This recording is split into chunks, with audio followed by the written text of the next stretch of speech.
The League of Women Voters, Anoka, Blaine, Coon Rapids area, and the Champlin Women of Today welcome you to this forum to meet the candidates running for Champlin Ward 1 City Council. Meet the Candidate forums are held without a live audience, and voters' questions were submitted online for the candidates. My name is Susan Witt, a member of Anoka, Blaine, Coon Rapids Area League of Women Voters. I live in Blaine, so I cannot vote for these candidates. The League of Women Voters does not support or oppose any political parties or candidates for office. I'm sure these candidates care very much who you vote for, but the League does not. The League does hope that each of you will vote. The goal of our forums is to help citizens become informed voters. The candidates for Champlin Ward 1 Council are Jessica Tesdall and Patrick Voss. We will begin with the questions that were provided to the candidates in advance. Candidates will alternate who answers each question first. Answers for the first two questions are limited to 90 seconds each. Our timer, Wendy Homyak, will alert the candidates when the time is up. And who are we to begin with? Jessica, we'll begin with you. And the first question is, what is your motivation to run for Champlin City Council, and what experience or knowledge will help you to serve effectively? Thank you, Susan. And thank you to the League of Women Voters and the Champlin Women of Today for offering this opportunity for us to be here. Quite simply, what motivated me to rerun for the Ward 1 seat was, as this year has unfolded, I felt like our work is unfinished. We have a lot of initiatives that are currently underway on the Champlin City Council, and it felt like it was my responsibility to see those through. So I decided to run again. And you know, after I made that decision, even more so, the desire to serve the community was reinforced for me. I am excited and honored to support the police department and the initiatives that we have going forward to expand policing in Champlin for the sake of public safety. And I'm excited and eager to see the operations at Mississippi Crossings continue to develop and unfold. That is going to take quite some work to see launched successfully. And in my experience as a council member, I think that the relationships I've developed with staff and council, other leaders, as well as the leadership opportunities and relationships with constituents will be a benefit. Thank you. Patrick, the same question. So as far as experience, I'm a family man. I've been honorably discharged from the United States Marine Corps, and I'm about accountability. And the reason that I wanted to run was I believe there are better ways for the city to spend their money, and I believe that the taxpayers should have more of a say in how the money is spent. We should be trying to spend our money on small businesses within the city to promote those things. That was just one of the reasons. When the construction projects go on, you know, the city has an obligation to inform the taxpayers about what's going on, but it doesn't give them much of an insight on how it's going to be done or how they're going to get a chance to vote their opinions on what should be done, what they want. It's their street. It's their community. They should have more of an insight on that. I want to see the city grow and profit as well. And I have some other ideas that could be implemented for the city to generate a little bit more revenue and at the same time appease the taxpayers. Okay, thank you. Patrick, we'll begin with you for the second question, and that is, what are your goals for Champlin's future? A couple of things. One is I support the police and the fire department. I'd like to see them expand a little bit for safety reasons, of course. I'd like to see your trails better upkept. Some of the things that the city does as far as maintenance could be changed to save money and prosper the people that live in Champlin as well. Yeah, I mean, I don't have a lot of experience in this, so the little things that I see to me are big things. And as being a father and a taxpayer, those little things to other people could be large things that could be improved. Thank you. Jessica? So in a nutshell, my goal is that we maintain the quality of life that we enjoy here in Champlin. There's 4 parts in my mind that are important to mention. The first is expansion of public safety, and we're moving forward with an initiative to do that. The second is we're going to have some significant turnover in key departments, including our city administrator and our chief of police within the next 4 years.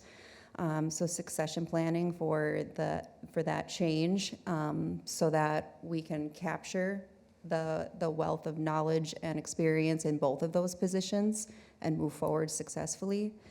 As I mentioned, Mississippi crossings and establishing an operating system for that is respectful of the residential aspects of that area, maintains our goal of making it accessible to public and a public park that can be enjoyed, and supporting the commercial properties.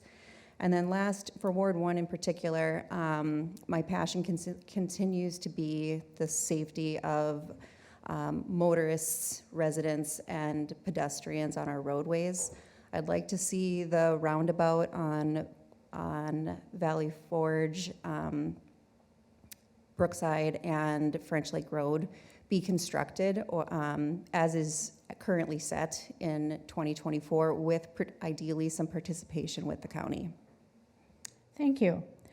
The questions submitted online by the public, the candidates will have up to 1 minute to respond. And Jessica, you will begin with the first question from the public. Please explain your perception as to what the role of city council is or isn't. I really appreciate that question, and it's one that, for me personally, has evolved over the course of the last 6 years. I think that our purpose is oversight, but it's also consensus building. And it's been one of the things that has been most impactful, I think, to me, not only in this role, but as a person and as a professional, and it's what I'll carry forward after I'm finished serving with the council.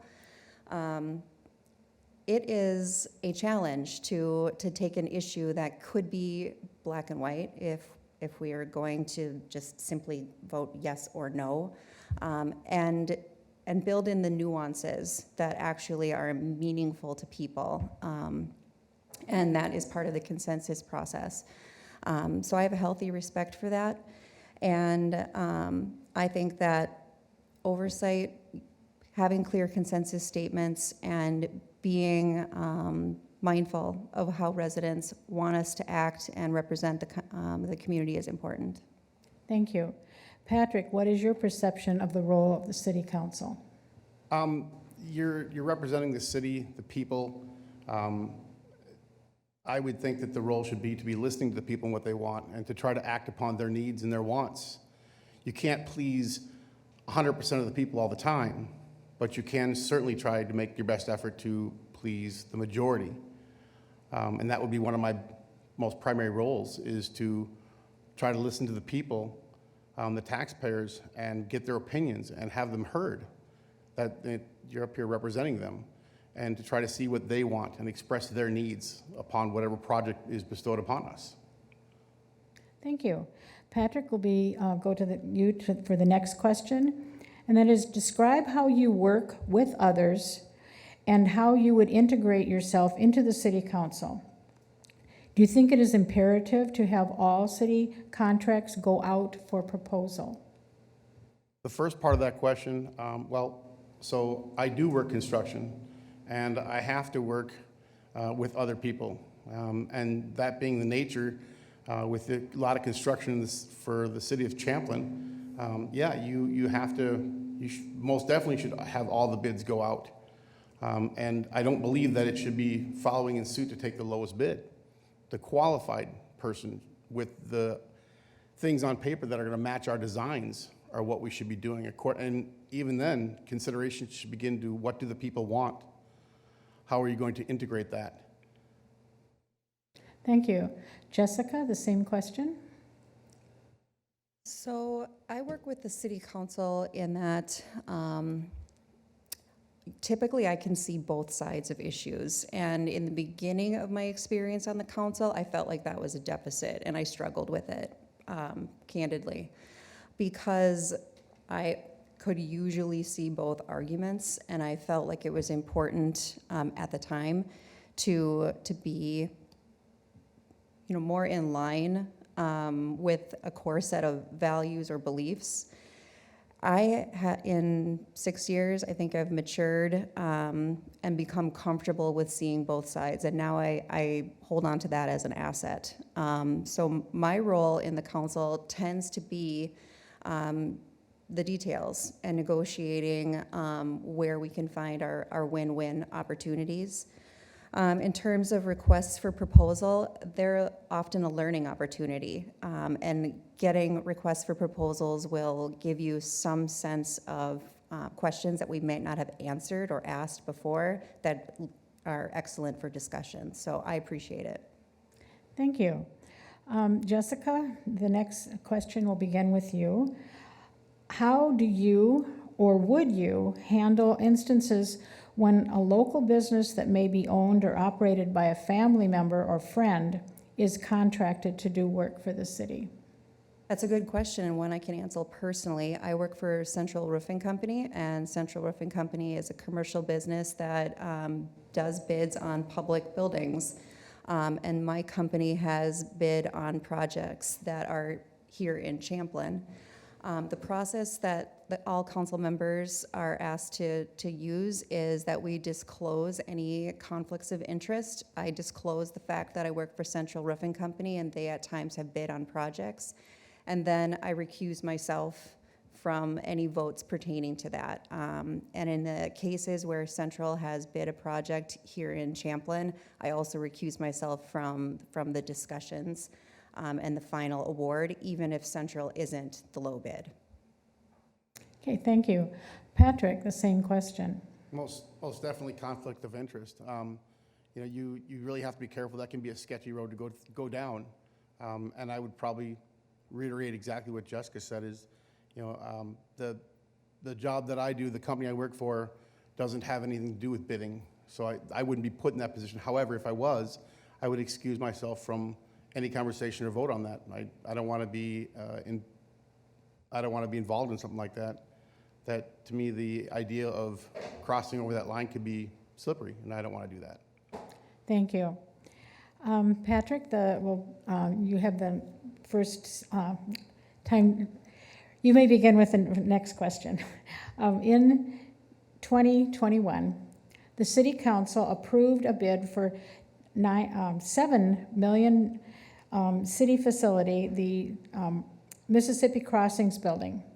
Please share your vision and business model that will allow this facility to best serve the residents of Champlin. In the contract, I would have to say that as long as what they've agreed to do is met on time with as little disruption to traffic, other businesses, that would be a thing that I would look at. Number two is to make sure that it's going to be accessible for everyone, and to look at the businesses that are going to go in there. Are those businesses going to prosper, or is it going to be a quick turnover? That would be probably one of my main concerns. That would be probably about the end of it, from my opinion. Okay, thank you. Jessica?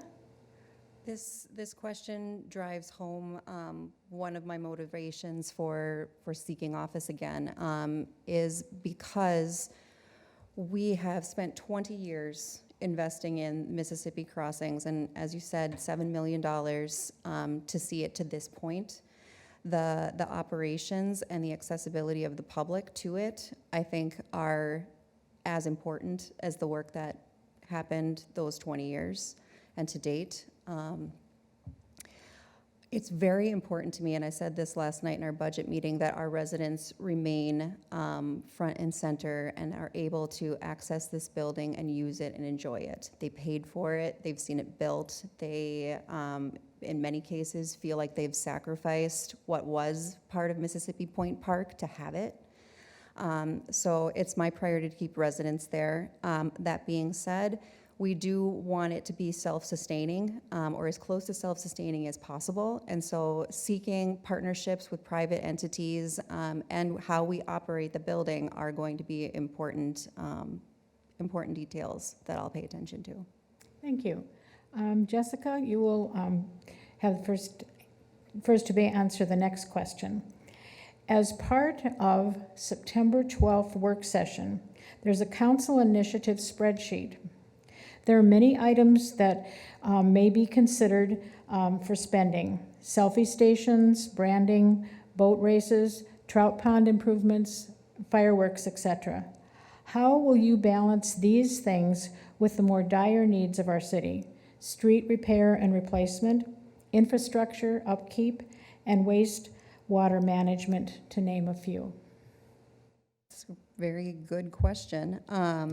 The answer is that we can have both. Part of selfie stations and boat races and those were on a work session, so they were discussed, and not all of the things that you saw on that agenda made it through. So that's an important piece to share with the public.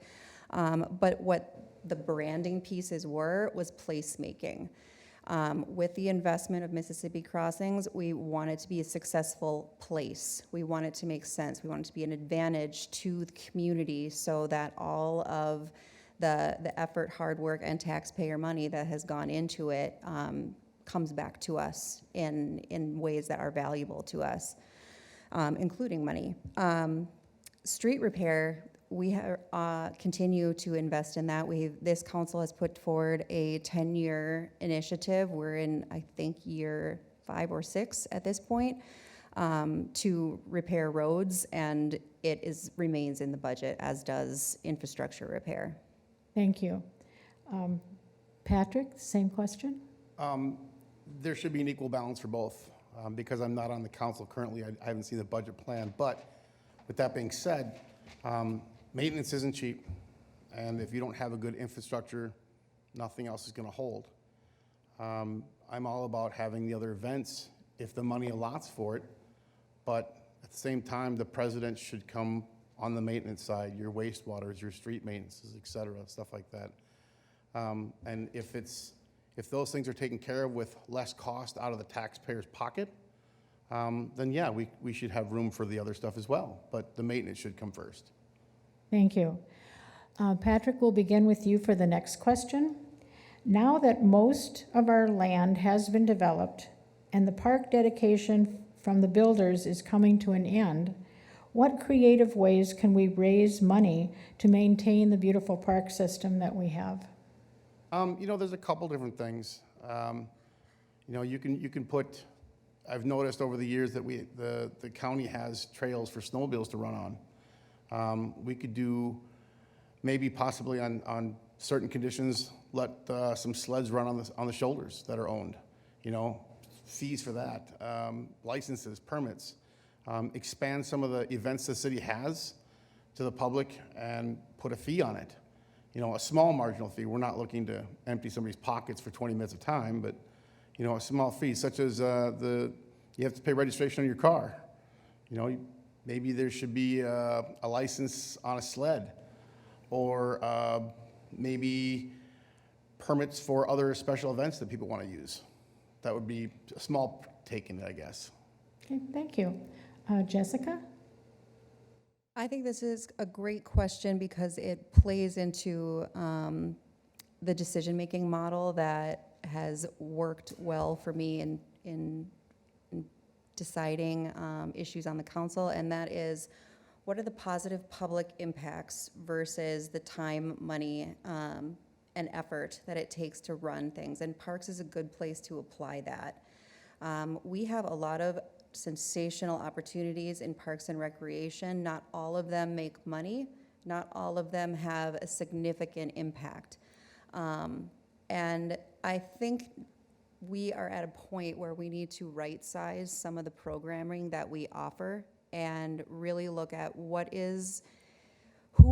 is our audience, how are they participating, is what we're offering meeting the need, and how do we balance things like the ICE Forum or the new event center at the Mississippi Crossings, and the costs associated with them, with how people can use them and how we can come back, that money can come back to us in some way, shape, or form.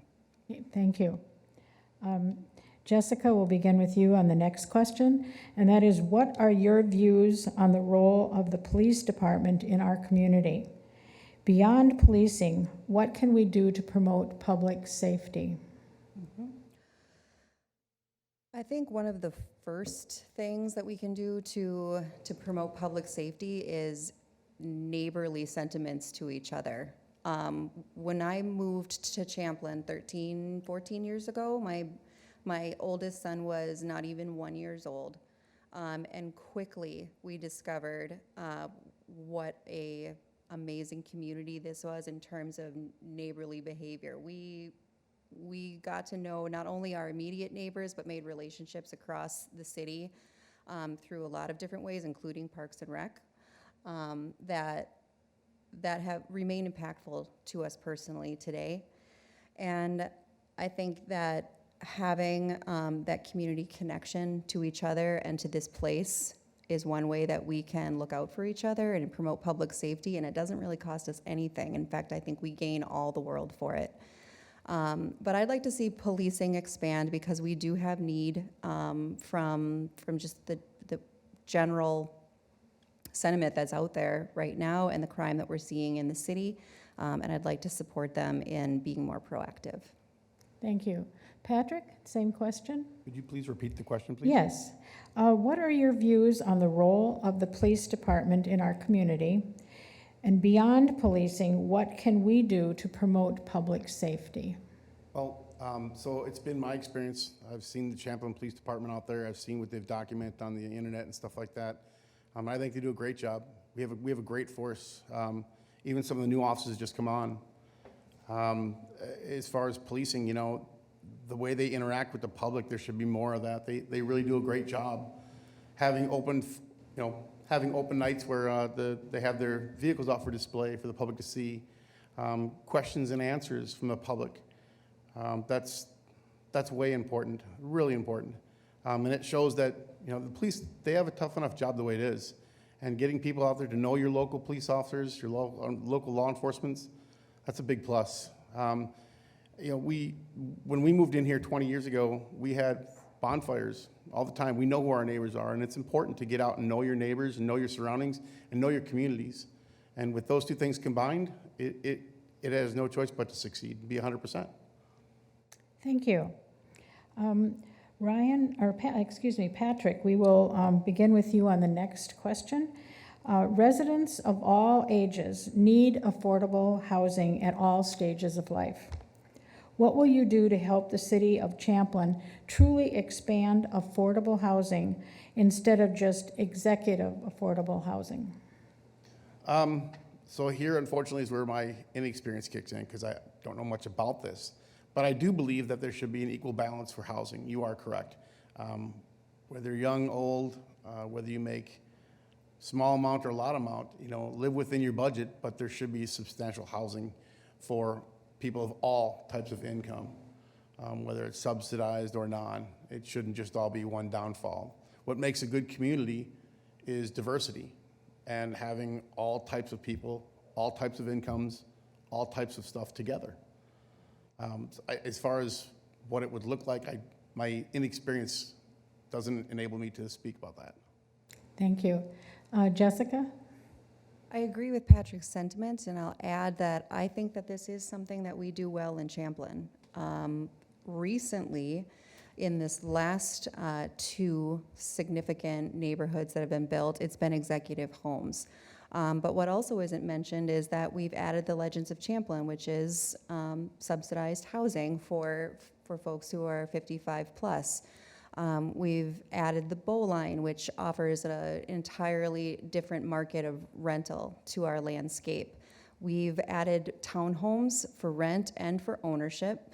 And we still maintain really excellent enforcement codes that keep the existing housing stock valued, as we all know from our property taxes, and in good shape. So I think we do this really well in Champlin, and I'm proud of that. Thank you. We have one more question before closing statements, and we'll begin with Jessica. Give examples of ways that you have been able to work productively with those who do not share your opinions. This goes back to what I was saying about consensus, and having a respect for consensus, and listening to the sides, understanding the point, and trying to come to some common ground. Sometimes that isn't agreement. And when that has happened to me, where I am not in agreement with the consensus, then I respect my council members, and I take it gracefully and work to support what the consensus was, because as a body, this city council that's our job, essentially. Our job is to represent our folks and bring forward what is valuable to them, by way of each of us. And if you're not on the winning side, if you want to use that word, of consensus, that's the process. That, I think, is what makes government, and local government in particular, very exciting. Thank you. Patrick? You've got to be willing to look at both sides, you know. And again, I'll reiterate, you can't please 100% all the time, but you got to look at the majority. And if you're in a predicament where the majority isn't what you want, but it is what was put in place, then you've got to find a way to reach common ground. You've got to find a way to support those who put it there, and respect how it got there. And that's probably the way it should be done. Okay, thank you very much. And thank you very much, candidates, for your thoughtful answers. We will now give you a chance for a 1-minute closing statement, and we'll begin with Patrick. This is all brand new for me. I've never done anything like this, and I can definitely say that there are probably people out there better qualified. However, that doesn't mean that I wouldn't make a good candidate.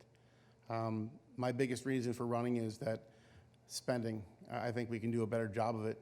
There are people out there that live in our great city that are concerned about the spending, and their voices aren't heard, and they should be.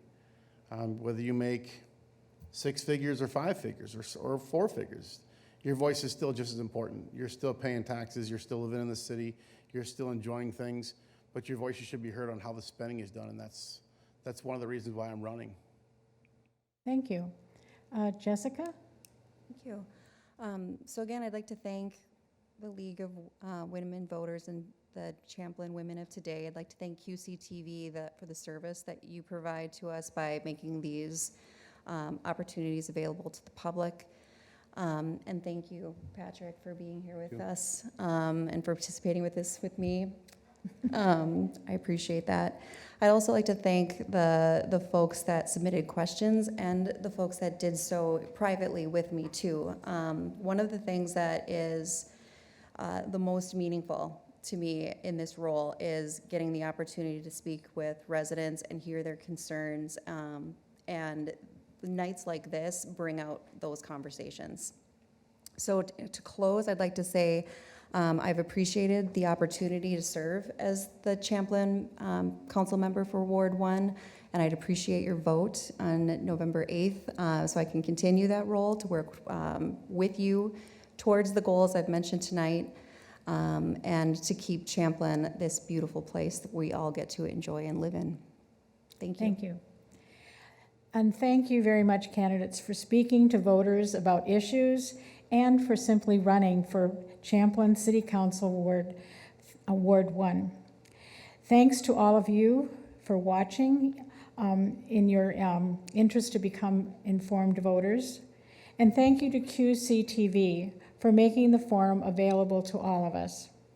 You will find links to all the Meet the Candidate forums on the LWV ABC website, QCTV's website, and YouTube. You will also find information about joining the League of Women Voters at lwvabcmn.org. Membership is open to everyone 18 years or older. You can request an absentee ballot now on the Secretary of State's website, mnvotes.org, or vote anytime after Friday, September 23rd. You will need, if you need to register to vote or to update your registration, you can do that online or when you go to vote. Make your voice heard in the general election by voting on or before November 8th. Thank you and good evening.